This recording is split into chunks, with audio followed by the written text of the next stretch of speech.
어, 말씀을 나누기 전에 먼저 저희를 이렇게 환대해 주신 많은 분들의 노고에 정말 감사드리고 싶습니다. 어제 저 숙소에 딱 들어왔는데 전해주신 우리 케어 패키지를 딱 봤는데 직접 쓰신 손편지까지 있더라고요. 그래서 얼마 만에 받아보시는 그 손편지인지 뭐 가슴이 떨리다고 그거는 아니고요. 좀 감동이었다. 그래서 감사의 말씀을 꼭 전해드리고 싶었습니다. 우리 이번 열린 그 선교 컨퍼런스가 미셔널 라이프에 대한 이해를 견고히 하고 모든 성도님들이 미셔널 리빙에 대해서 좀 더 격려하기 위해서 이런 자리를 만들었다고 들었습니다. 오늘 그 여정을 여는 첫째 시간으로 미셔널 라이프로의 그 초대라는 주제로 제게 주셨는데, 그 주제만큼 제가 여러분 초대하면 끝나는 거죠, 그죠? 잘 오셨습니다. 초대합니다. 오셨으니까 잘 누리시고 가시면 되겠습니다. 그리고 끝나면 얼마나 좋겠어요.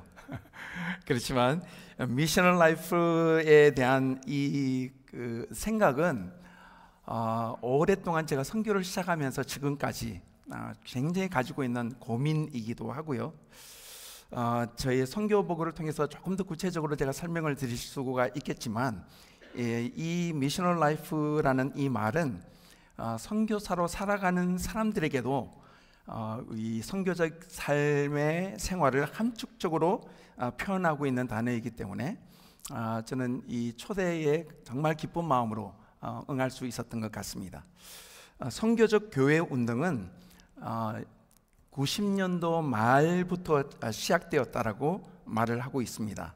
교회가 조금씩 쇠퇴하기 시작하자 불신자들을 어떻게 하든지 교회로 끌어들이기 위한 목표로 어떤 교회 성장이라는 전략에 집중하던 때가 있었습니다.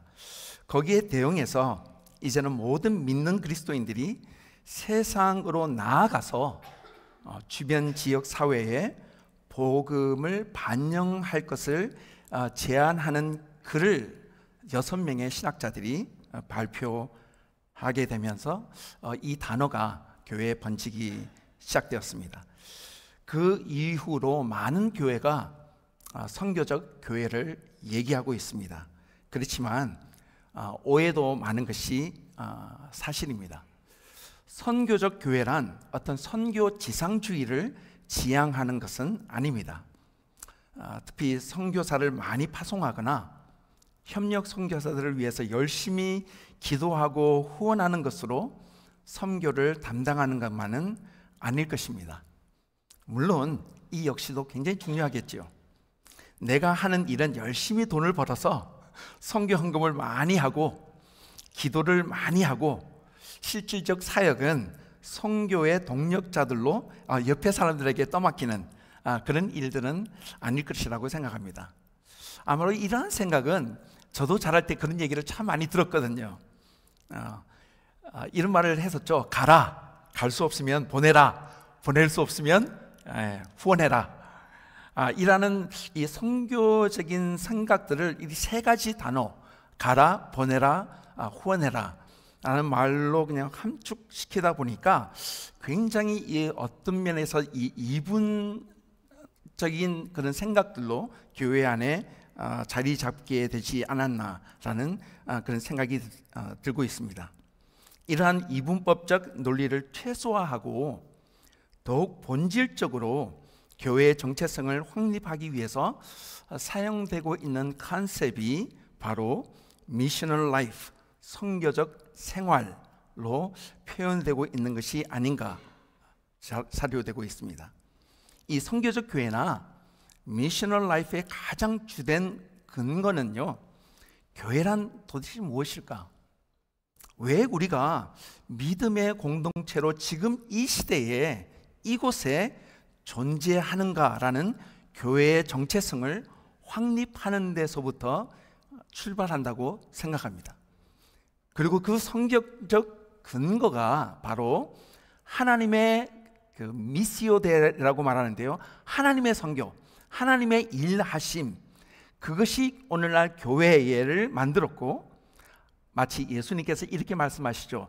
아버지가 나를 보내신 것 같이 선교를 위해서 우리 모든 성도가 보냄을 받았다라는 것을 인식하는 것부터 시작됩니다. 나도 너희를 보낸다. 요한복음에서만요, 예수님은 자신이 하나님으로부터 보냄을 받았다는 것을 33번에 걸쳐서 인용하십니다. 그분의 표상은 독단적인 결정이 아니라 아버지와 아들과 성령의 삼위일체적인 그 릴레이션십, 관계 안에서 결정하신 것이고, 그래서 예수님이 늘 이렇게 말씀하십니다. 나는 내 자유로 말하지 않는다. 나는 내가 가고 싶은 데 가지 않는다. 나는 내가 하고 싶은 일을 하지 않는다. 나는 늘 내 아버지가 하는 말씀을 듣고 내 아버지가 나에게 말하시는 그것을 내가 행하고 나에게 가라는 곳으로 나는 간다 라고 예수님은 늘 표현하십니다. 바로 우리 각 사람이 내가 바로 하나님으로부터 보냄을 받은 사람이라는 이런 자각이 없다면 아마 미셔널 라이프는 불가능합니다. 그런 의미에서 이 선교적 라이프를 이해하기 위한 세 가지 중요한 이 생각의 프레임워크, 이 틀을 여러분에게 함께 나누올까 합니다. 혹시 저를 한번 따라해 주시겠습니까? 역사는 계시이다. 계시이다. 역사는 계시이다. 계시는 역사이다. 이 말은 무슨 말이겠습니까? 하나님께서 자기 자신을 우리 인간들에게 계시하는데 역사를 통해서 우리에게 세 가지를 계시한다고 우리는 배웁니다. 그 세 가지는 먼저 하나님이 누구이신가? 하나님이 도대체 어떤 일들을 행하시고 어떤 방법으로 이 세상을 다스리시고 그 다스림을 통해서 이 세상 가운데 하나님이 어떤 분이신지 그분의 성품을 우리에게 보여주신다.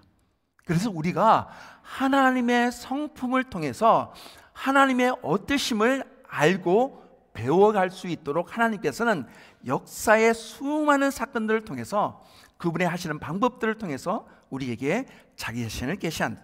그리고 두 번째로는요, 인간이 누구인가? 역사를 통해서 도대체 인간이란 어떤 존재인가? 어떤 성향을 가지고 있는가? 인간들은 어떤 일들을 하고 어떤 방법으로 일들을 하며 그리고 인간들이 표출하고 있는 그들의 성품들은 어떤 것인가? 그리고 세 번째로는요, 이 피조물 세계에 관한 계시가 있습니다.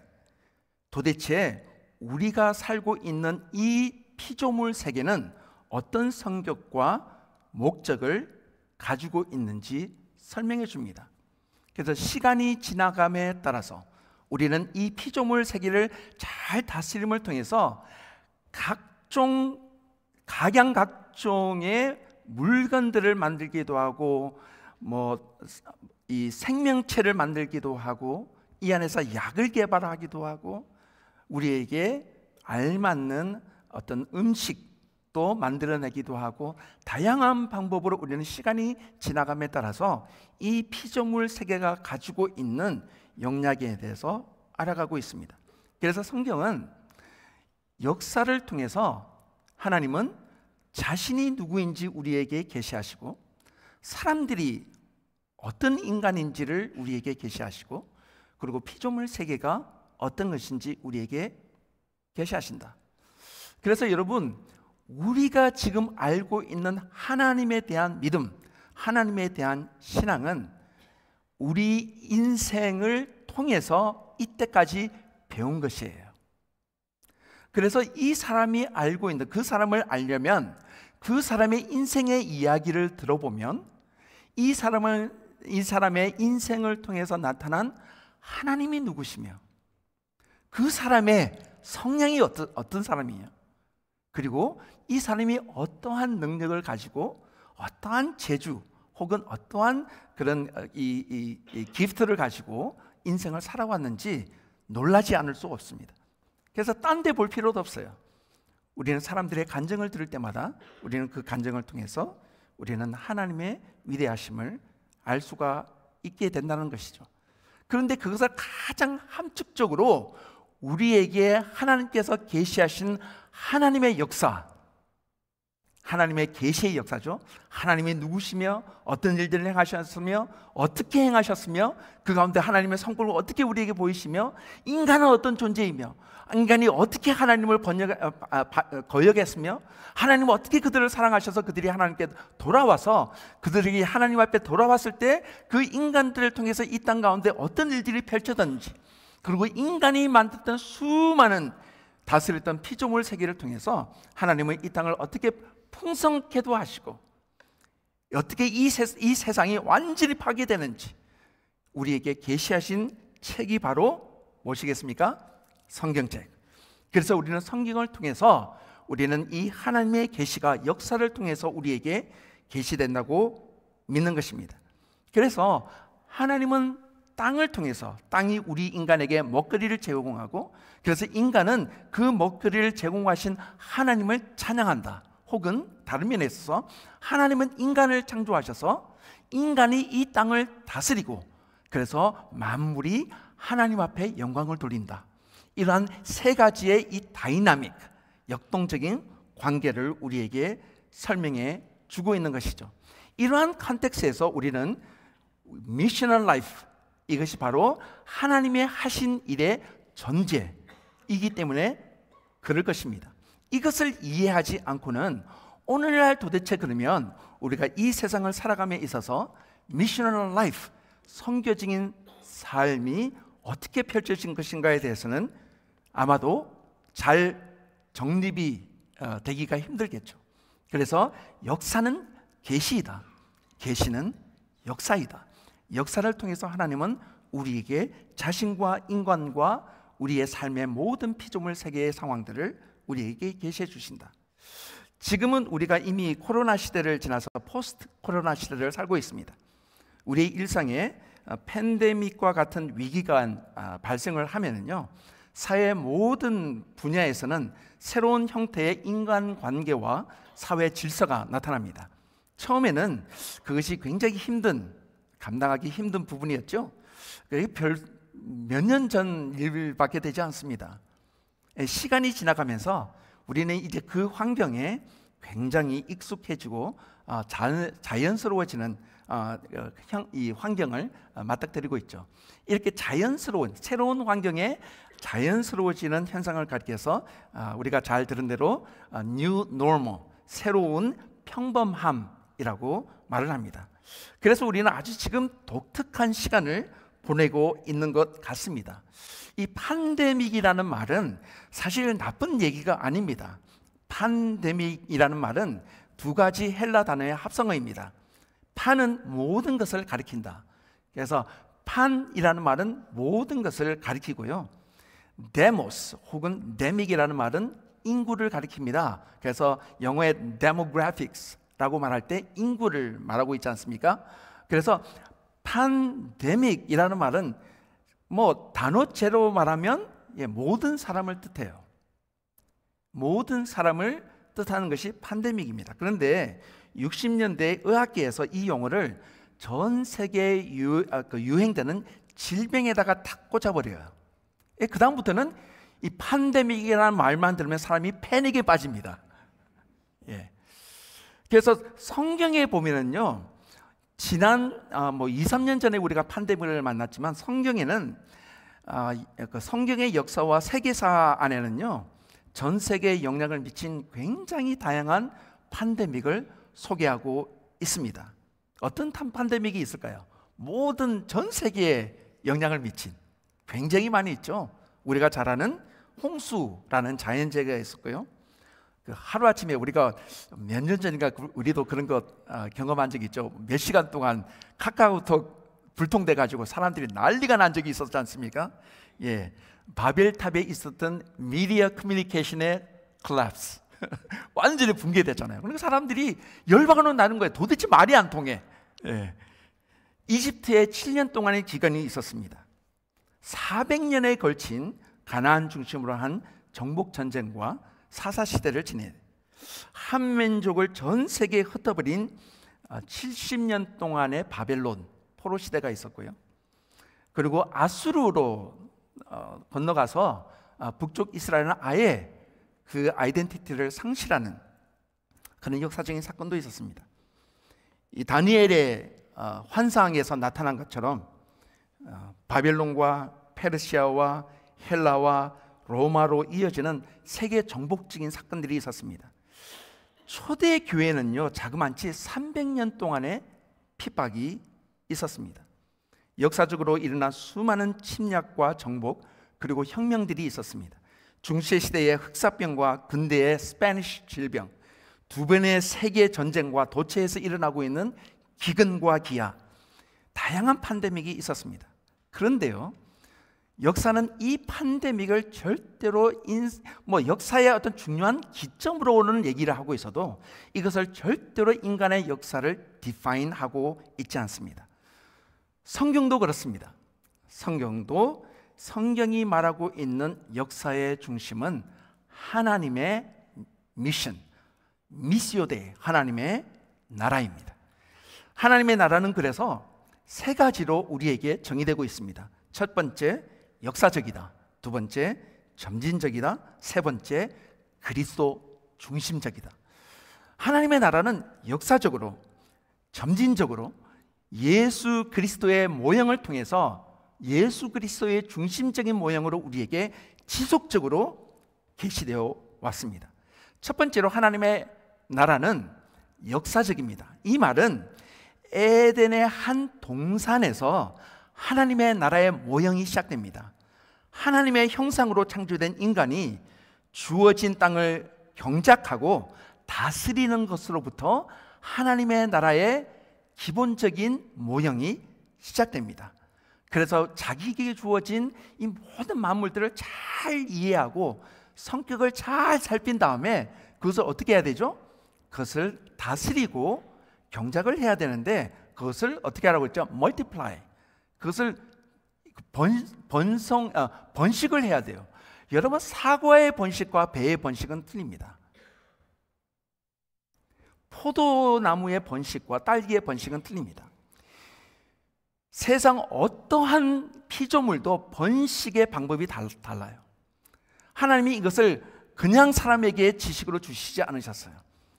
사람이 이 지구에 있는 모든 만물들을 다스려서 번식을 하기 위해서는 각 피조물 세계가 가지고 있는 성향, 그 물질이 가지고 있는 성향들을 이해하기 전에는 번식이 불가능합니다.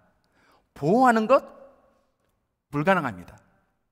여러분, 제가 굉장히 화분을 좋아하는데 집에서 이제 화분 키우는 걸 좋아하는데 어떤 화분은요, 물을 줄 필요가 없어요. 물 줬다간 죽는 것 아시죠? 어떤 화분은요, 일주일에 한 번만 물을 주면 돼요. 어떤 화분은 매일 물을 줘야 됩니다. 이것을 섞어버리면 어떤 화분은 빨리 죽어버려요. 어떤 화분은 열매를 맺지 않습니다. 그만큼 하나님께서 지으신 지구만상의 모든 피조물들은 내가 어떻게 이것을 다스리는 방법들이 다 틀려요.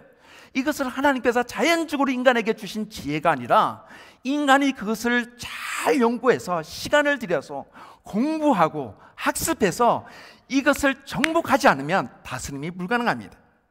바로 이 창조적인 생육과 번성 가운데 하나님은 사람들이 하나님의 나라의 일과 방법과 하나님께서 이렇게 만물을 창조하시다니 거기에 대해서 놀라고 하나님을 찬양하게 되는 것이죠.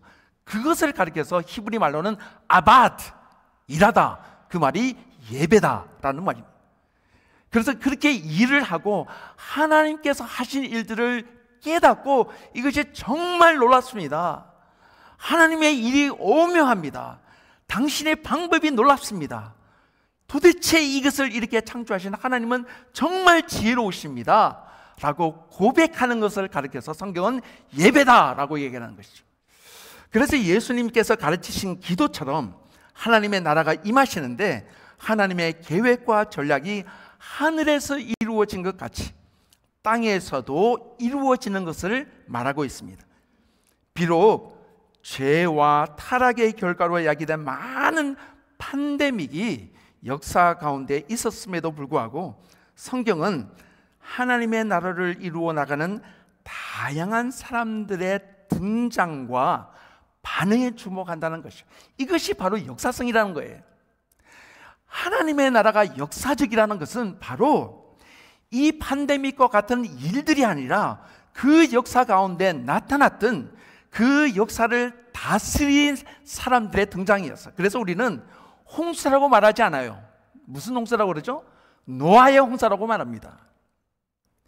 바벨탑 사건을 통해서 우리는 바벨탑을 생각하지 않고 그 바벨탑 사건을 통해서 등장한 아브라함을 생각합니다.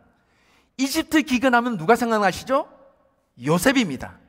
주위의 강대국에서 유형국가로 세워지기 위해서 등장한 모세, 여호수아, 사사들, 왕, 포로 시대를 섬긴 다니엘, 그리고 많은 선지자들의 이야기, 로마가 지배하던 시절에 성육신 하셨던 예수님의 이야기, 환난과 핍박 가운데서도 성령의 능력으로 탄생한 초대 교회와 땅끝까지 복음을 전하러 나간 성도들의 그리고 제자들의 이야기, 그리고 이 이야기는 현재 지금 이 뉴 노멀 시대를 살아가고 있는 우리에게로 이어지고 있다는 것을 자각하셔야 돼요. 그래서 우리가 하나님의 나라가 역사적이라는 말은 지금 하나님께서 하나님의 나라를 이 세상 가운데 표현하시는데 누구를 부르신다? 기쁨의 교회를 부르신다.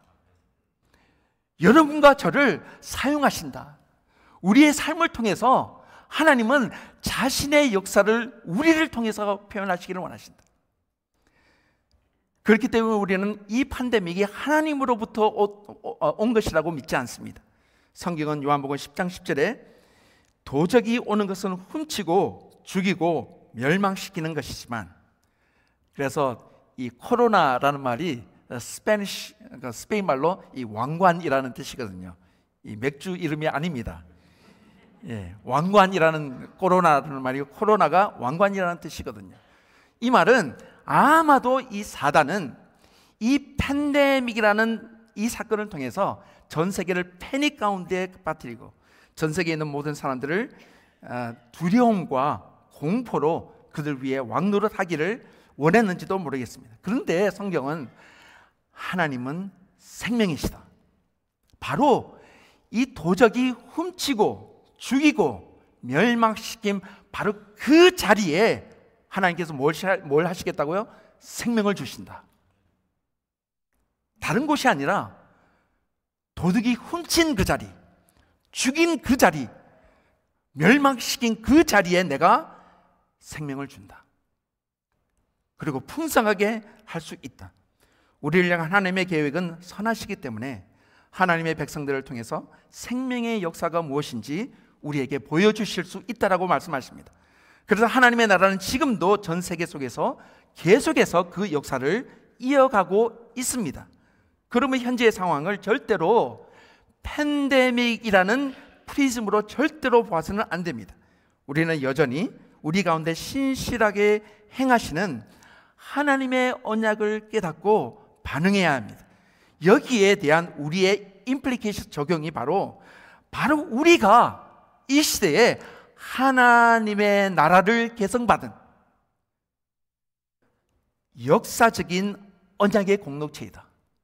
하나님으로부터 우리가 조선시대도 아니고 일제강점시대도 아니고 6.25 시대도 아니고 바로 이러한 세대 가운데 우리로 하여금 미국까지 보내셔서 교회 공동체를 이루고 우리의 직업을 선택하고 살아가고 있는 역사적인 컨텍스트를 나에게 허락하셨다면 나는 이 역사적인 컨텍스트에 하나님으로부터 보냄을 받은 하나님의 백성이다 라는 자극이 필요하다는 것이죠.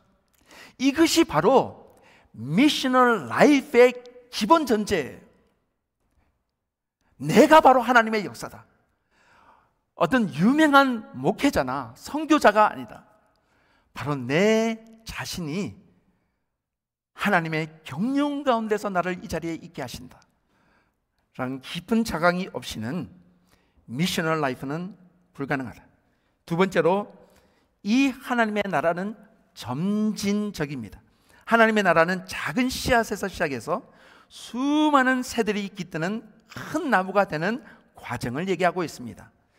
에덴의 동산에서 시작된 그 하나님의 나라가 역사적인 사건을 거치면서 점진적으로 이 하나님의 나라에 대한 조금 더 명확한 모형들과 성격들을 보여주십니다. 그래서 원시 사회에서 부족 사회로, 무형 국가에서 이스라엘이라는 유형 국가로, 그리고 예수님의 성육신과 성령의 강림으로 시작된 지역 공동체로서의 교회에서 전 세계와 사회의 영역으로 흩어진 선교적 공동체로, 그리고 성경은 그 마지막이 새 하늘과 새 땅의 새 예루살렘이라는 도시로 향하고 있다라고 말하고 있습니다. 이 점진적인 하나님의 나라의 진행 안에는 하나님께서 정말로 다양한 사람들을 부르세요. 개인을 부르시기도 하시고, 가정 전체를 부르시기도 하시고, 비즈니스맨을 선택하시기도 하시고요, 왕을 세우기도 하세요. 천문학자들 인도하세요. 교육가들, 철학자들, 저술가들, 의사, 정치가, 예술인, 목회자 등등 다양한 사람들을 부르셔서 하나님의 나라의 성격이 무엇이며 그 모양이 어떤 것인지 우리에게 점진적으로 시간이 지나감에 따라서 더 표현해 주세요.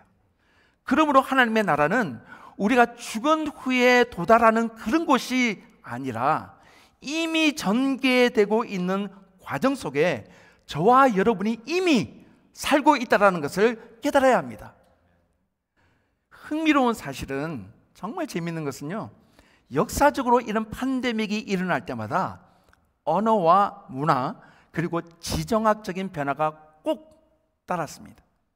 그리고 기존의 틀과 패러다임을 벗어나는 새로운 돌파가 꼭 있어 왔습니다.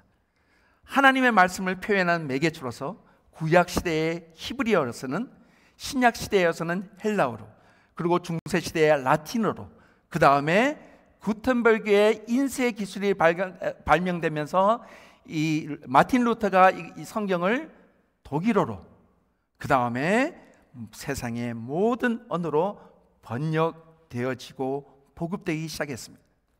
하나님의 복음이 팬데믹 때문에 야기된 지정학적인 틈을 파고 들어서 팔레스타인 지방에서 한 촌에서 시작된 그 역사가 로마와 유럽을 통과하고 아메리카 대륙을 거쳐서 아시아와 전 세계 안에 전파되는 계기가 되었습니다.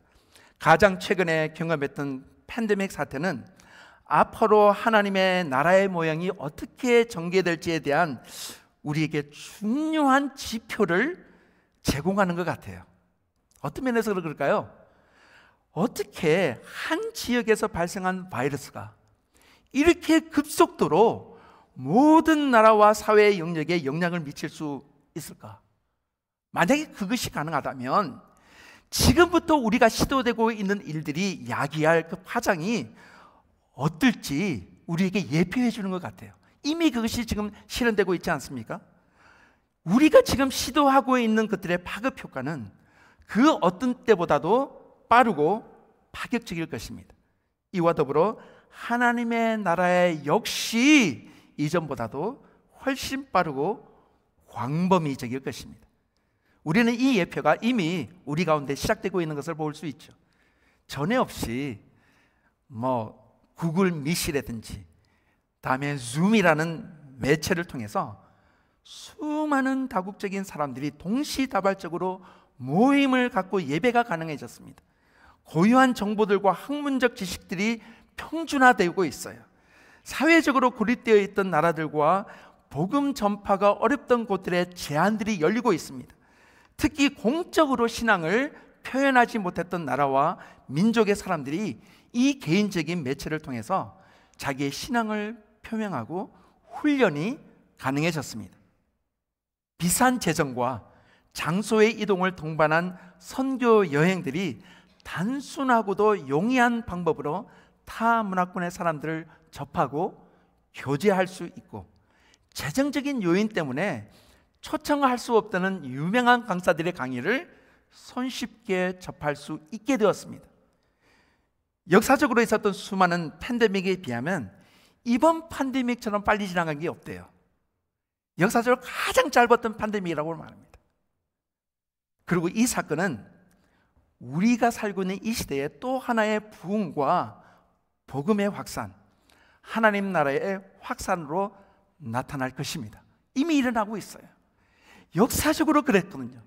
팬데믹이 일어날 때마다 수많은 돌파가 일어났고, 복음이 그 어려운 지역에 돌파를 통해서 복음이 확산되었고, 우리는 지금도 이 사건을 통해서 열방 가운데 놀라운 방법으로 오늘 우리가 브라질에서 일어나고 있는 역사를 들을 때와 같이, 이것이 단지 브라질의 예가 아니라 전 세계 가운데, 제가 지금 섬기고 있는 YM 선교 단체에서는요, 지난 3년 반 동안에 팬데믹이 시작된 다음부터 전 세계 가운데 200%의 성장이 있었어요. 놀라워요.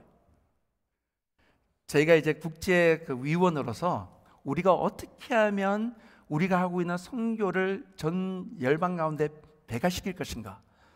그래서 하나님께서 30배, 60배, 100배의 배가에 대해서 오랫동안 말씀하셨기 때문에 이것을 어떻게, 어떤 전략, 어떤 방법으로 할 수 있을까 고민했었거든요. 그런데 팬데믹이 단칼에 해결해 버렸어요. 특별히 저희가 사역할 수 없었던 중동 지역의 부흥은 제가 입에 담을 수 없을 정도로 큰 부흥이 일어나고 있어요. 그렇기 때문에 우리는 이 팬데믹을 통해서 일어나고 있는 이 사실은, 역사적인 사건은 우리에게 어떤 새로운 지평을 열고 가고 있다. 이것은 단순히 열방뿐만 아니라 오늘날 교회를 섬기고 있는 지역 공동체 안에도 동일하게 일어나고 있다고 생각합니다. 세 번째로, 마지막으로, 하나님의 나라는 그리스도 중심적입니다. 여러분, 하나님의 나라가 하나님의 나라인 이유가 무엇일까요? 그곳에 긍휼 사역이 많이 있어서 그렇습니까? 그 가운데 전도가 많아서 그렇겠습니까? 그 가운데 사람들을 치유하는 사역이 많아서 그렇겠습니까? 하나님의 나라가 하나님의 나라인 이유는 그 가운데 예수 그리스도께서 왕이시기 때문에 그렇습니다. 죄로 말미암아 제한적 모형으로 제시되어 오던 하나님의 나라가 예수님의 성육신 사건으로 온전하게 우리에게 표현되었습니다. 바로 예수님께서 그 하늘에서 이루어지신 하나님의 뜻이 땅 위에서 이루어지는 것이 어떤 것인지 온전한 그 하나님의 나라의 모습을 보여주셨습니다. 가난한 자와 소외된 사람들을 긍휼히 여기서 먹이신 것뿐만 아니라 그들을 고쳐주시기도 하셨고, 살려주셨기도 하셨고, 억눌렸던 영혼들을 자유케도 해주셨고, 지혜와 지식으로 깨달음을 주시고, 죄와 사망에서 살아나셔서 영원한 생명의 모습을 우리에게 보여주심으로써 도대체 진짜 왕이 이 세상을 다스릴 때 어떤 일이 일어날 것인가를 우리에게 보여주셨습니다. 그 결과 예수님을 따르는 모든 사람에게는 바로 이 하나님의 영이, 성령이 주어집니다. 그래서 우리가 바로 성령이 거하시는 성전으로 삶 전체에서 예수님의 삶의 모습을 수행할 수 있게 되었습니다.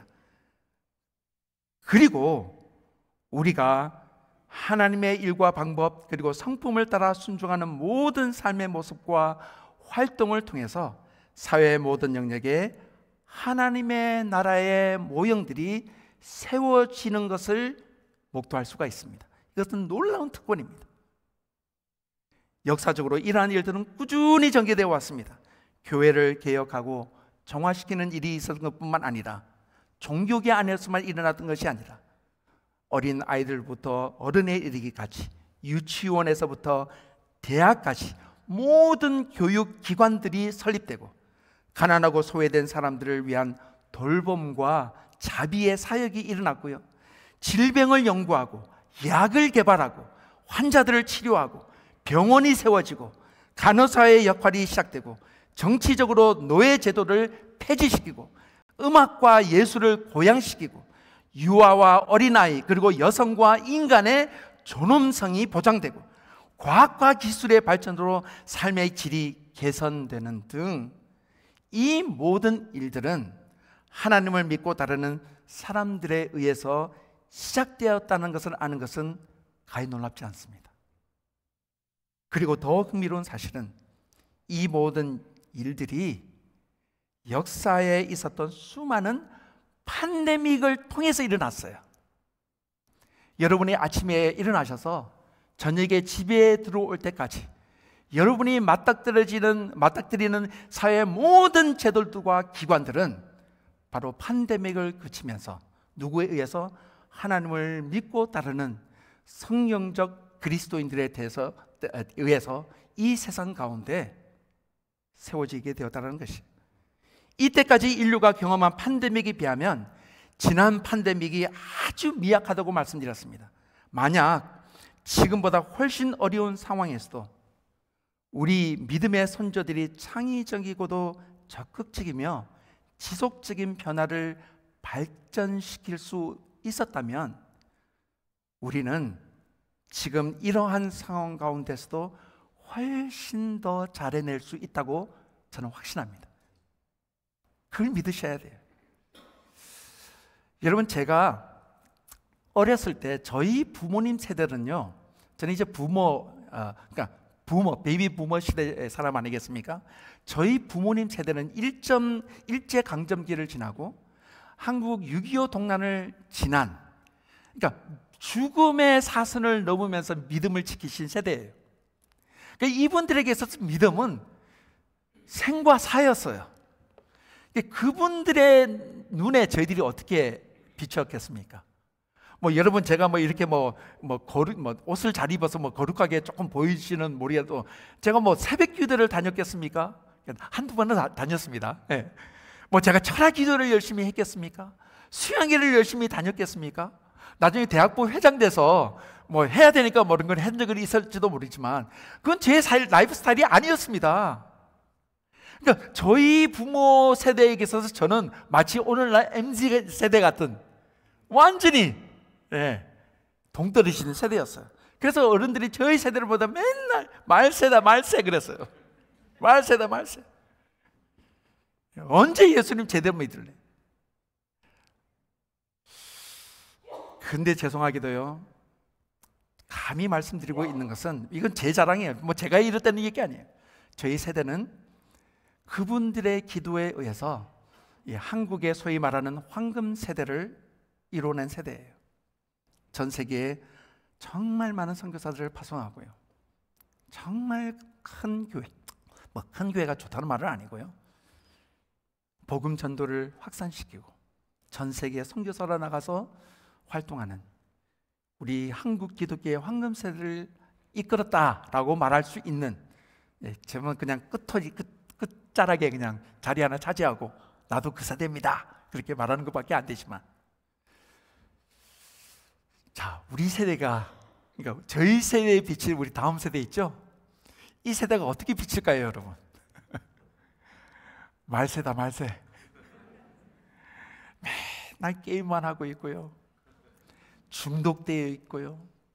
그러니까 언제 이거 하나님께서 이놈들을 통해서 역사하실지 믿음이 가지 않는, 저는 가히 여러분에게 이렇게 말씀드릴 수 있습니다. 걱정하지 마세요. 이 세대는 마치 A generation upon the shoulders of the giant, 거인의 어깨 위에 세우신 세대처럼 우리보다도 훨씬 더 넓게 보고 길게 보고 높게 보고 깊게 볼 것입니다. 우리가 다를 수 없는 지역까지 이 세대는 우리를 뛰어넘어서 예수님께서 말씀하신 것처럼 너희가 나보다도 훨씬 더 큰 일을 행하리라. 이것이 믿겨지지 않으시면 제가 지금 여러분에게 말씀드리는 하나님의 나라는 역사성을 띠고 있습니다.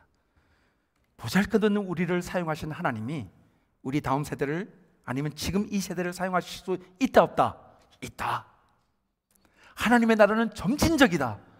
하나님의 나라가 이때까지 그렇게 성장해 오다가 갑자기 팬데믹 때문에 어지부지 하다가 이게 사라질 것 같으니까 예수님께서 측은하셔서 재림하신다. 천만의 말씀. 하나님의 나라는 역사의 성취를 향해서 하나님의 백성들을 지속적으로 성실하게 인도하실 것입니다. 그걸 믿으셔야 돼요. 그리고 하나님은 우리를 사랑하신 하나님, 우리의 이 자녀 세대, 이 세대를 사랑하실까요? 마실까요? 네. 사랑하십니다. 그분을, 이 세대를 위해서도 자기의 생명을 주신 하나님. 이제 우리가 직면하는 도전은 무엇일까요? 우리에게 찾아온 이 기회를 통해 우리의 신앙, 이것을 가리켜서 private devotion, 우리의 신앙이 개인적 헌신에서 실질적인 증거, public witness로 나타날 수 있도록 준비하고 실행해야 할 것입니다. 성경적 철학자였던 리처드 마워는 성경적 신념을 믿기로 강압적이고 정복자적인 성향을 보이거나, 그 반대로 세상의 인정을 받기 위해서 자기의 신념을 타협하는 것을 가리켜서 세상과 하나님께 대한 무례한,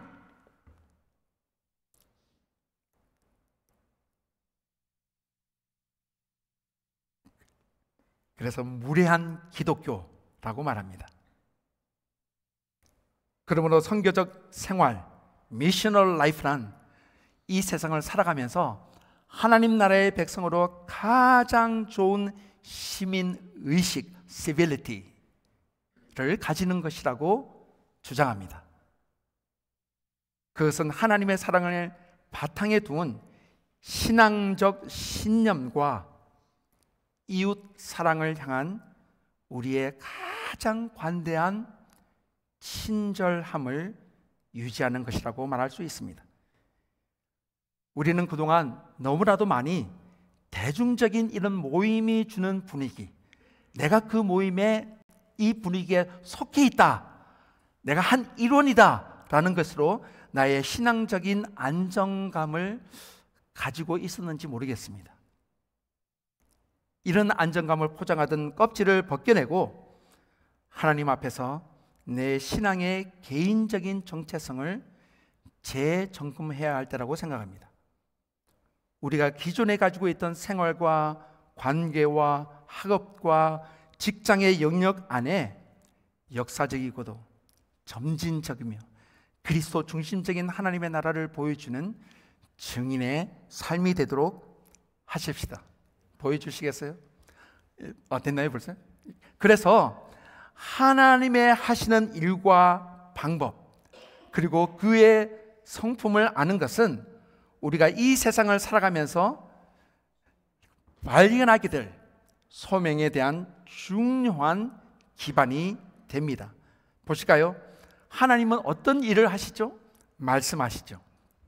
He is communicator. 계속해서 말씀하세요. 하나님의 성품은 어떤 분이시죠? 투명하고 진리세요. 거짓말하지 않으세요. 한 입으로 두 말 하지 않으시는 분이십니다. 그런데 이 세상을 보니까 어떻습니까? 신뢰할 만합니까? 아닙니다. 거짓으로 가득 차 있습니다. 이 세상 가운데 들어가서 그렇다면 내가 하나님 나라의 일원으로 이 세상 가운데 내가 어떠한 영역에서 빛과 소금을 비출 수 있을 것인가? 그래서 우리는 어디에 들어갑니까? 미디어, 커뮤니케이션, 신문, 방송학으로 들어갑니다. 하나님 말씀하신다. 그분은 투명하고 진리시다. 나는 그분의 일을 따라, 그분의 방법을 따라, 그분의 성품을 따라 My missional life, 이것이 나의 인생의 모습이다 라고 말할 수 있습니다. 제가 빨리 지나가겠습니다. 하나님은 창조하시는 분이십니다. 하나님의 성품은 아름다움과 조화로우십니다. 그래서 예술, 과학, 기술자로 부르십니다. 하나님은 농부이십니다. 하나님의 성품은 성실과 부지런하세요. 그래서 농경학, 토양학, 토질, 생명학으로 우리를 부르세요. 하나님은 계획하시고 건축하시는 분이십니다. 하나님의 성품은 꼼꼼하고 정확하세요. 그래서 설계사, 토목공학자, 건축학으로 우리를 부르세요. 하나님은 치료하시는 분이십니다. 사랑과 자비로 치료하세요. 의사나 간호사, 약사, 영양학자로 우리를 부르세요. 하나님은 충고하시는 분이십니다. 하나님의 성품은 솔직하고 신뢰하실 수 있는 분이세요. 그래서 우리를 컨설팅으로도 부르시고, 하나님은 경영하시는 분이십니다. 그분의 성품은 공평하시고 관대하세요. 그래서 사업을 하고 경영하도록 우리를 부르세요. 하나님은 셈하시는 He counts. 하나님의 성품은 정확하고 공의로우세요. 그래서 수학사나 회계사나 컴퓨팅으로 우리를 부르세요. 하나님은 다스리시는 분이십니다. 그분의 성품은 정의롭고 공의로우세요. 그래서 정치가와 법률가로 우리를 부르세요. 하나님은 우리의 말에 귀 기울이세요. 하나님의 성품은 인내와 이해함이세요. 그래서 심리학과 카운슬링으로 부르세요. 하나님은 돌보시고 도우시죠. 하나님의 성품은 자비롭고 친절하세요. 그래서 사회학과 복지가로 우리를 부르시고, 하나님은 가르치시는 분이세요. 하나님의 성품은 지혜롭고 겸손하세요. 모든 종류의 가르치는 일로 우리를 부르세요. 하나님은 우리를 위해서 싸우시고 보호하세요. 그래서 하나님의 성품은 용맹과 슬기로우세요. 군인과 경찰이나 소방관으로 우리를 부르세요. 하나님은 우리의 부모가 되세요. 하나님의 성품은 사랑과 자비로우세요. 그래서 부모와 보모, mucho y mucho más, 더 많이 있어요. 그래서 아브라함 카이프가 이렇게 말했습니다. 우리 생활의 어떤 부분이든 어떤 일이든, 그것이 농업이든 상업이든 학문의 영역이든 예술이든 과학과 기술의 영역이든 인간이 가는 모든 삶의 영역의 일들은 마치 우리가 하나님의 얼굴 앞에서 하는 것 같이 살아야 한다. 이것이 바로 하나님에 대한 우리의 예배, 우리의 섬김이기에 하나님에 대한 절대적인 순종의 표현으로 드려져야 하며, 오직 하나님의 영광을 구하는 것이어야 한다. 말씀을 마치겠습니다. 우리는 하나님의 일과 방법 그리고 성품을 아는 것을 통해서 우리가 인생을 살아가고 있는 미셔널 라이프의 중요한 기반을 발견할 수 있습니다. 그리고 이 팬데믹 이후에 도래하고 있고 이미 도래한 또 한 번의 하나님의 부흥과 복음의 전파, 하나님의 나라의 확정을 위해서 기도하고 헌신하고 준비할 수 있었으면 좋겠어요.